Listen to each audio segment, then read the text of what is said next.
everyone, it's Annie from hearthealthbrainhealth.com, encouraging healthy grieving and mindful actions.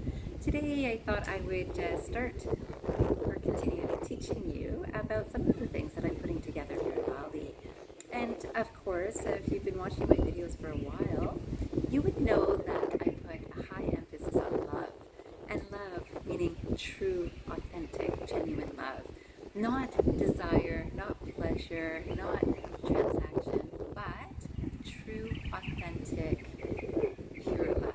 And I thought today I would talk to you about this a little bit, just to let you know some thought process that I notice here in Bali too. And it's not limited to Bali. I want to make sure that you know that everywhere we are, we have the ability to practice true, pure, authentic love. And what is that? So in that, we can look at one of these quotations that I came across that I thought was fabulous. And before I read this quotation, I'm sorry there's probably a little bit of wind noise in this video, but I hope you can hear me. And one of the things I wanted to talk about is, what is it that we love? What do we love? And this is an important thought to consider. What do we love? And we love anything. Humans love anything, and anyone actually, any living being loves to feel happy. We love to feel happy. So I will love anything that makes me feel happy, and so will you. And this is the thing, that different people have different things that make them happy, and they'll love it. So someone loves traveling, and they love it, and they will say that, oh, I love being in different locations, I love going to different countries, I love going to different hotels, whatever it is. If travel is something that they love it, and it makes them happy. Some people love food, and they love to have different types of food. They might have lots of food, or have little food. They love flavors of food. They love food. Some people love trying different things like wine and sampling different things, and love actually getting used to understanding different flavors and nuances of wines. Some people love that for coffee or tea, that, oh, I get the flavor of this, and I notice the difference, and I really like how this makes me feel. It makes me very happy to feel these flavors. Now, if you notice that what we love goes through our senses. So our senses, I'm going to make sure that we are including the mind in this process, because what we love comes through our senses and then our mind, which, if we look at it neurologically, we would think is the brain, but I'm going to call it the mind. And we start processing that, oh, I love this. Now, we can love a person who makes us happy. And what do we love about a person? If I love money, I love a person who brings me money. So if I'm loving money, I can love my job because it brings me money. I can love my boss because they give me a paycheck. I may love my partner because they bring in the money.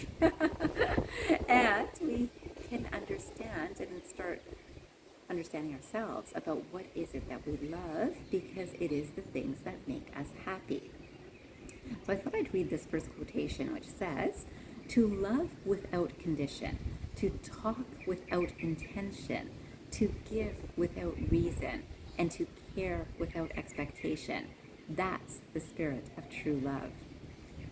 Now I'm going to break this apart a little bit so that we can reflect on it. To love without condition. I will do this loving act for you if whatever. So let's say I love to cook.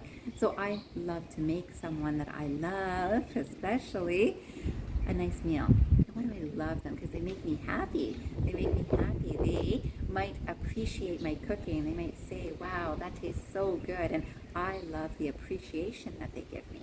So that is that love. But it's not pure love. So to love without condition. So regardless of how a person responds, so we know that when parents, oftentimes when they cook for their children with love, because I really want to see that smile on their face and see that I'm so happy to serve this, and even without a smile, when I love to give someone a meal, I just love it. So that to love without condition. So it doesn't even depend on that smile on the face, because that is a condition. And if I look for that, I might be disappointed if I don't see a smile on the face, because the person is thinking about something as they're eating the food that I've made with love. To talk without intention.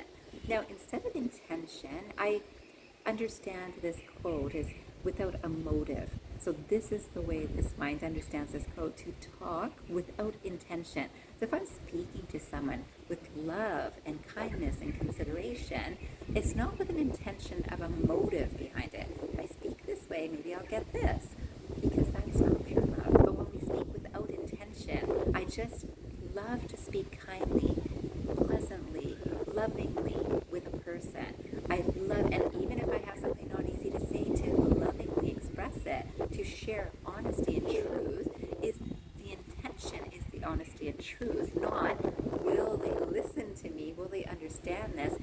This is expressed without intention of a gain from the other side. So no motive that way.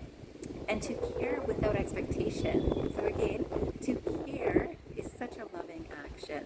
And to care without some expectation. Well, I hope, whether it's that feedback of, oh, thanks for being so caring, or without some comment or sometimes payment.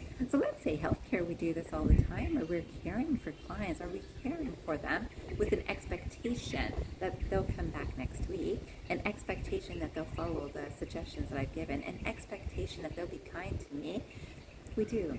And we do this in all sorts of relationships. So whether we think of parents, we think of children, children do this with their parents, parents do this with their children. There's a slight expectation of, and they better notice this, or they better speak well to me, or they better, whatever it is, there's an expectation. I hope they appreciate this. And again, it could be from the nicest place in our heart. But when there's that expectation, that's not true love. When this is all without condition, when love is without condition of any sort, that is the spirit of true love. I want to make sure we come back to this whole idea of what do we love. And today I would love for you to think about this and see, what is it that you love?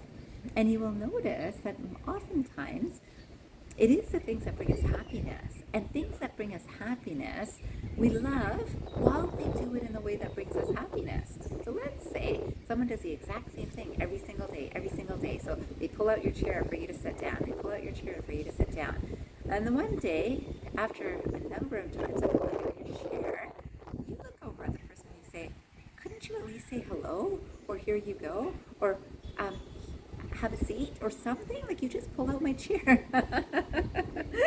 And this is the human mind. So there becomes the expectation from the receiver. The giver can also say, I pull out your chair every single day and you've never said thanks.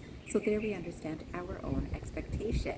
And these sorts of details are so useful for us to understand ourselves, because while we have expectations as we give love, very important for us to realize that it is not pure, authentic love when we have those expectations.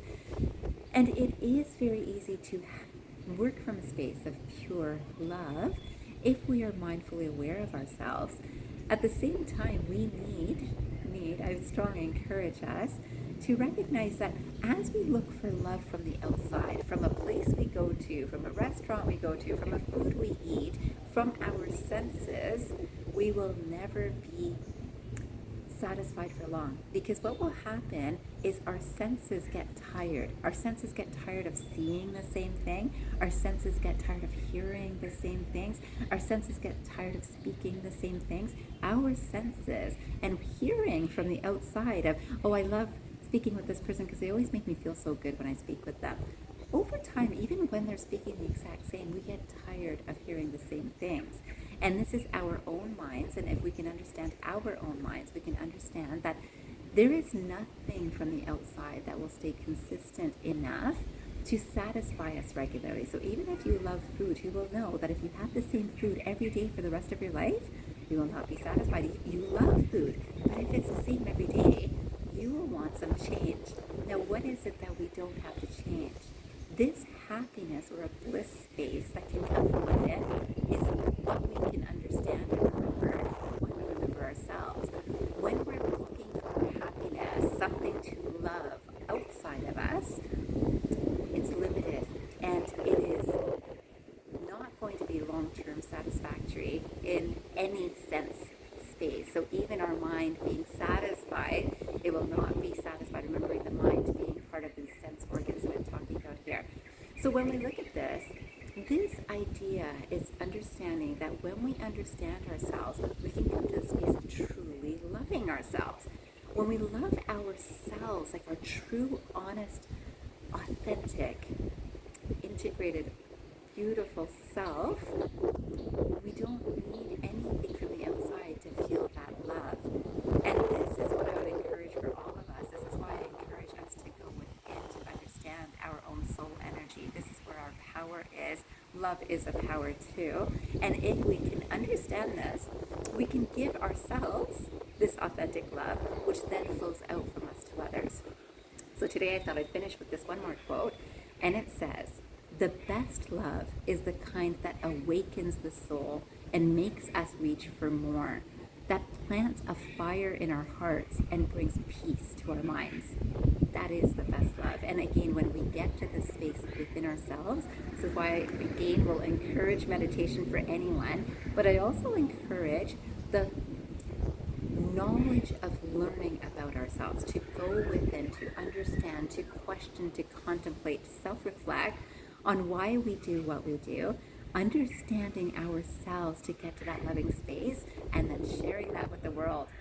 I hope that you will reflect on this and share it with yourself first. Bring love to yourself and share it with the world. I will be talking a little bit more about this during my time in Bali for however long I'm here.